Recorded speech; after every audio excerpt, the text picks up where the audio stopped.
Mga kababayan, ang pambansang awit ng Pilipinas.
VSPB 29th Regiment Drum and Bugle Corps, Cavite City was established on January 12, 2013 and named after the beloved patron of Cavite City, Virgen Soledad de Portabaga, an old band of El Caviteño Troop 29 Drum and Bugle Corps. VSPB 29th Regiment DVC Cavite City is composed of brass instruments, percussion instruments, and color guards. The band was headed by the following: Albert Antonio, Chief Executive Officer; Hermie Corsino, Chief Operating Officer; Eduardo Rillera, Vice Executive Officer; and the advisors, namely Alex Antonio, Amado Antonio, Angelito Antonio, Alan Lasaka, the Drum Major Tony Pangilinan, and the Corps Master Manny Presa.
Regiment, salute!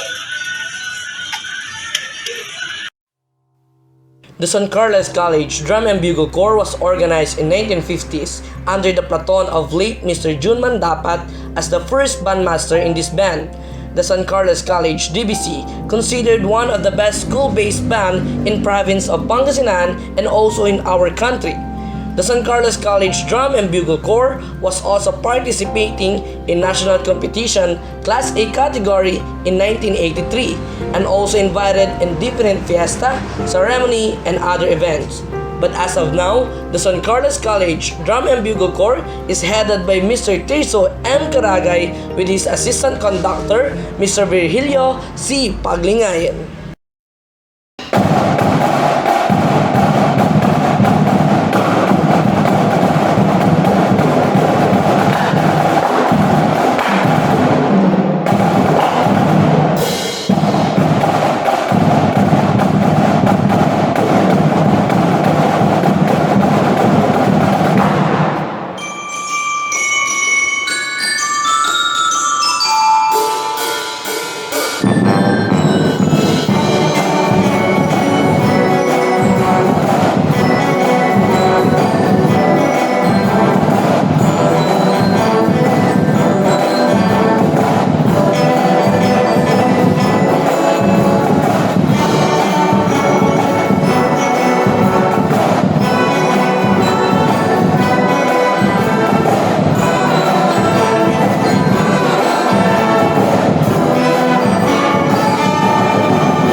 Mula po sa aming bandmaster, Mr. Tirso Caragay, at sa lahat ng bumubuo ng San Carlos College Drum and Bugle Corps, kami po ay bumabati ng maligayang Pasko at masaganang bagong taon. Stay safe, everyone!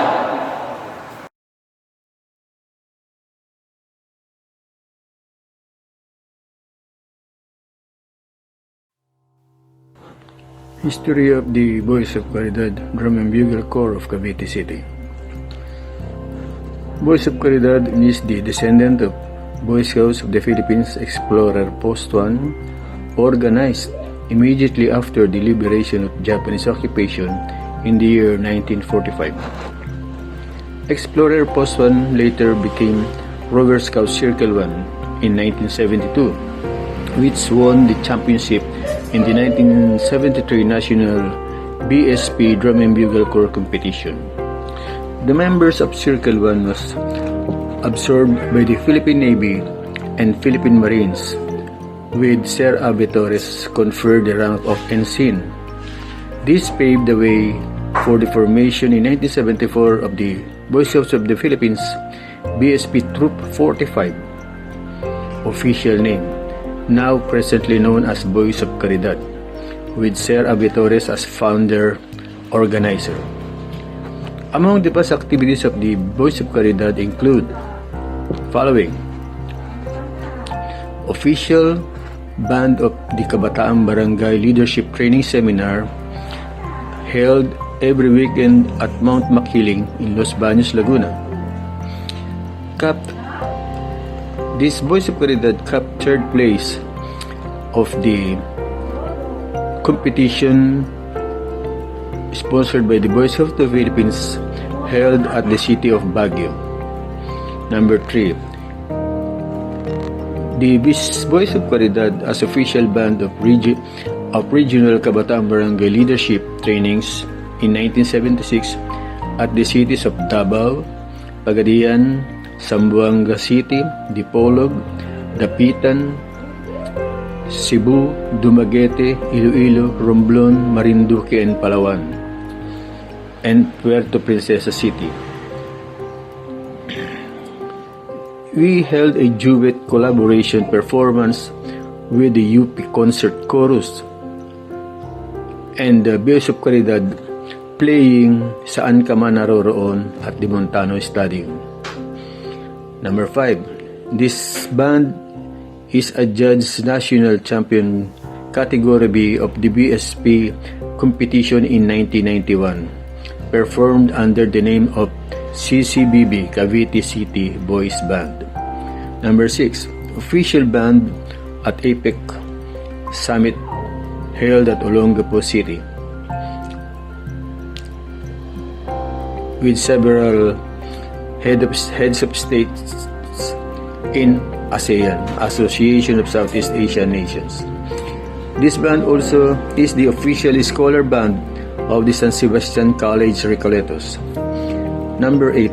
This Boys of Caridad was the cheering band of Pepsi Cola, Alaska, and Tivoli basketball teams at Ultra PBA Games. Number 9. This band was also the official band of Star City in Pasay City. Combined with the Rotary Club of Pasay Silangan Drum and Bugle Corps, Joseph Estrada Drum and Bugle Corps, and Cainta Drum and Bugle Corps in a concert for the Rotary International held at the Philippine Village Hotel at Ninoy Aquino International Airport. Played the national anthem of Austria and Japan at the Philippine International Convention Center, PICC. We also played the Austrian national anthem at the Manila Garden Hotel and at the residence of the Austrian ambassador in Forbes Park during the Austrian National Day. We also played the Japanese national anthem in honor of visiting Japanese Rotarians held at the Philippine Village Hotel. This is our official Boys of Caridad hymn, Hail BOC, BOC meaning Boys of Caridad. Lyrics composed by Sir Abe Torres. Hail BOC, we salute you. Heads upright and high, you'll be with us. You'll be with our hearts forever. Your good name will never die. This band of friendship, through gift of music, spirit, gave us joy. BOC, hail BOC, God did shed His grace on thee. Through tears and glory, with pride, we'll carry your name and your banner, Boys of Caridad, DVC, BOC. Thank you to all of you.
ACES Drum and Bugle Corps was formed as part of the youth project by the former MMDA Chairman Tagaytay City Mayor and now a Philippine Senator, Senator Francis N. Tolentino. The said project was to form 10 drum and bugle bands from 10 barangays of Tagaytay City. The project aims to develop the skills of the youth in the field of marching bands and as well as give scholarship grants in college for those who join the bands. The legacy of this scholarship program continues as Honorable Abraham Bambo Tolentino, now a congressman, took his place as the Tagaytay City Mayor. As the current Mayor Agnes Tolentino replaced Bambo Tolentino as the City Mayor, the City Government of Tagaytay still helps ACES Tagaytay DBC by providing them with instruments and sending them to places to showcase their talents. One of the elected barangays is Maiten Second East, where the ACES Drum and Bugle Corps was formed. The pioneer members were composed of just a few youth from the barangays, for the reason that marching bands are not well known in Tagaytay City. But as time passes, and with the help of the former barangay chairman, Patricio Pelio, also former Tagaytay City Councilor, the current members has reached almost all the youths including other barangays. My team second is headed by its current barangay chairman, Mr. Levy Baybay, is still supporting the band by providing them a place to conduct their regular practice every Friday and Saturday nights. The city government would held a yearly friendly competition for the bands, and ACES DBC has always been a hard-to-beat competitor against other bands. Citizens would comment that if they heard that the performing band is ACES Drum and Bugle Band, it must be good. And from that, ACES DBC started to make a name outside Tagaytay, joining competitions in and outside Metro Manila, competing against other more experienced bands, achieving awards and being recognized by the Drum Corps of the Philippines. Still up to this day, ACES Tagaytay Drum and Bugle Corps is still active, with some of its pioneer members still playing for the band, and recruiting and training new members of the new generation. Of course, this would not be possible without the very long patience of the band instructor, Mr. Sidney Reyes, with the way he disciplines and interacts with the members. Of course, ACES Drum and Bugle Corps is not only helping youth in terms of their skills. Members of the band who are in college are all beneficiaries of Tagaytay City's full scholarship program, as in zero tuition fee. Some of former and current members of ACES Drum and Bugle Corps are now professionals, engineers, nurses, teachers, accountants, policemen, women, army soldiers, government employees, business managers, and etc. And still, they haven't forgotten how the band somehow helped them in their lives. The band will always be a part of them, and they will always be a part of the band. One band, one sound.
The Poblacion Blue Cavaliers was founded March 26, 2012 as the Blue Cavaliers Drum and Lyre that is fully supported by our Honorable Barangay Captain Ben Harlo Randy Cruz with the leadership and management of our bandmaster Mr. Manuelito Bartolome.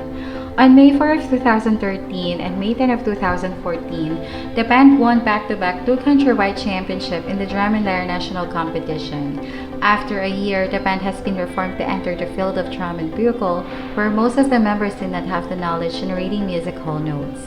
That was the time all the members underwent music theoretical and practical lessons with our very own bandmaster, Mr. Manuelito. He taught us how we can easily learn to read notes and play the musical instrument designated for us. It was August 10, 2014 when we completed a set of instruments that we will need for our fresh start. In the year of 2015, with the full support and trust of our beloved barangay captain, the band successfully launched and was able to serve the community. From Drum and Lyre, we became Poblacion Blue Cavaliers Drum and Bugle. It was 29th of March in the year 2015 when we officially came out and showed the talent that we have to the community, proving to ourselves and accepting the challenge of our beloved barangay captain that we were able not only to be a drum and lyre but also to become a drum and bugle. In this pandemic, the members continue to serve the community, and now that everything is going back to normal, music is bringing all the members back to where it belongs.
The Cavite Cavaliers Drum and Bugle Corps were founded and established by Mr. Neil Camagonican in September 2018 together with his fellow seniors. Mr. Larry Vilastria is president, Mr. Jeffrey Distura bandmaster and Mr. Mackie Anthony Lopez drum major of Cavite Cavaliers DBC. These seniors were affiliated before with VSPV Regiment with the latter members. This pair the way of this newly established DBC the Cavite Cavaliers, together with their motto, Unity in Diversity, which means is a well-said fact which indicates the well-matched cooperation between people of different groups living in a single society. Unity is strength, division is weakness.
The history of Cainta Drum and Bugle Corps.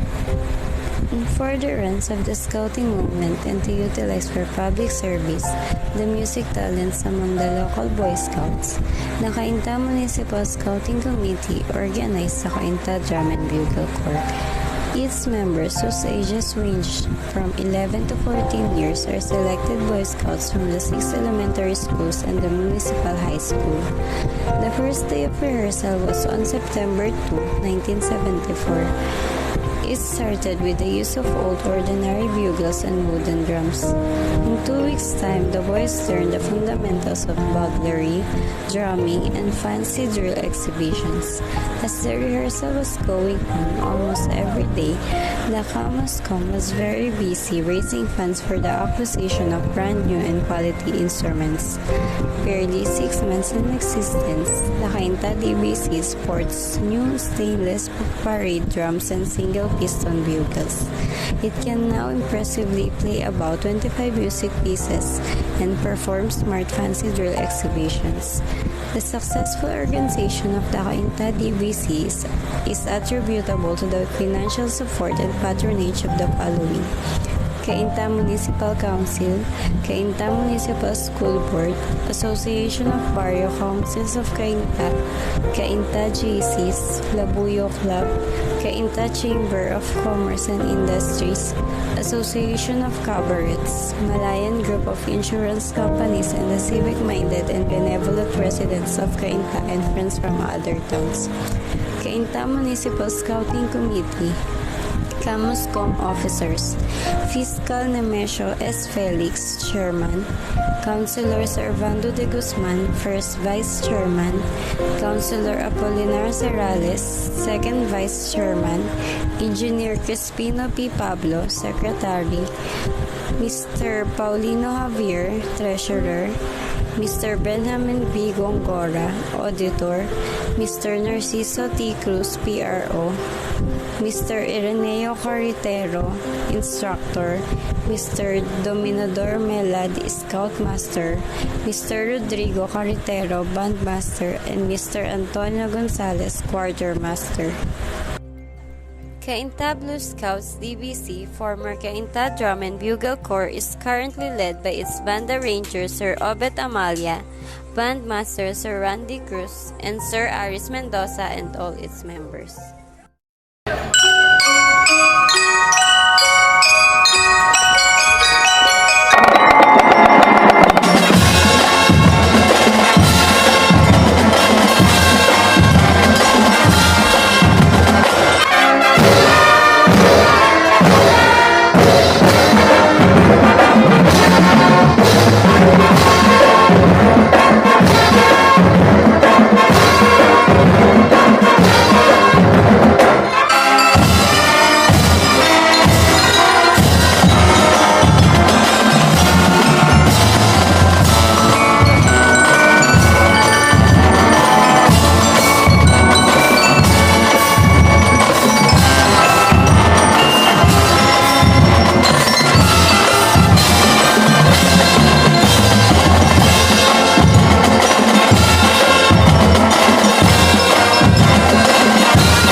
sa Walker sa Blue Scout, Drum and Bugle Corps, kami ay buwabati ng Ligayang Pasko at kasagaran ng bagong taon sa ating lahat. Keep safe everyone and God bless to all.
The Makati City Lancers DBC were originated from the 27th Lancer, the Hall of Famer Drum and Bugle Corps in the Philippines.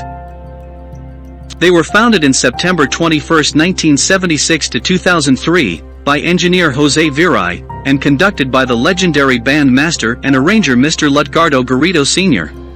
In January 2005, the new 27th Lancers Drum and Bugle Corps was refounded by the Makati City Mayor Jijomar C. Binay, under the management of Mr. Ferdinand Estrella and Lutgardo Garrido Sr.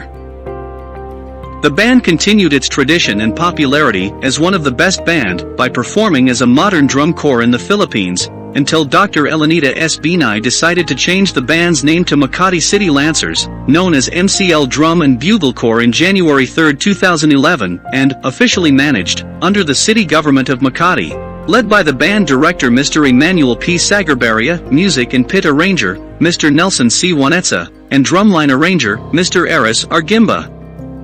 Along with the founders of the 27th Lancers, Mr. Philip Espanto, Nestor Juanetza Sr., and band master Mr. Lutgardo Garrido Sr. as the band consultants of the Makati City Lancers Drum and Bugle Corps.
Manipresa po ng BSBB 29th Regiment TBC. Bumabati ng maligayang Pasko at masaganang bagong taon sa ating lahat. Stay safe everyone. Ako po si Emmanuel P. Sagarbaria, Band Director. Ako po si Nelson C. Juanetza, Music Arranger. Ako po si Aris Argimba, Drumline Arranger. Kami ang Makati City Lancers Drum and Bugle Corps. Bumabati ng maligayang Pasko at masaganang bagong taon sa ating lahat. Stay safe everyone. Ako po si Jeffrey Artistura, bandmaster and music arranger. Ako naman po si Mark Lopez, drumline arranger. Ako naman po si Lorenzo I. Belustria, tumatayong bilang presidente ng aming samahan. Kami po ang The Cavite Cavaliers from Cavite City. Kami po ay bumabati sa inyo ng Merry Christmas and a Happy New Year. Stay safe, everyone! Ako po si Jess Mirador, bandmaster ng University of Luzon Drum and Bugle Corps. Bumabati ng maligayang Pasko at masaganang bagong taon sa ating lahat. Stay safe everyone. Ako po si Leo Garrido, bandmaster ng Metropolitan Manila Development Authority Drum and Bugle Corps, na bumabati sa inyo ng maligayang Pasko at masaganang bagong taon sa inyong lahat. Stay safe po! Mula sa Kainta, Blue Scout Drum and Bugle Corps, kami po ay bumabati ng maligayang Pasko at masaganang bagong taon. Ingat po tayong lahat! Manilito Bartolome, band director po ng Blue Cavaliers Drum Corps ng Barangay Poblasyon, Makati City. Jerry Rodriguez, drum major po ng Blue Cavaliers Drum Corps ng Barangay Poblasyon, Makati City. Bumabati po kami sa inyong lahat ng maligayang Pasko at masaganang bagong taon sa ating lahat. Pagpupugay para sa nag-iisang Sir Abe Torres. Isa ka po sa haligi pagdating sa larangan ng musika sa Drum and Bugle Corps ng Pilipinas. Napakabait, matulungin at mapagmahal na tao pagdating sa pamilya, kaibigan, kabanda at mga naging membro niya.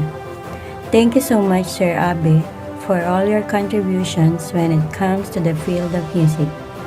A virtual plaque of appreciation and achievement award from SDCPI or Samahan ng Drum Corps ng Pilipinas given this day of December 19, 2021 to Sir Abelino D. Torres, bandmaster of all time. Mabuhay ka, Sir Abe. Maraming salamat po sa lahat.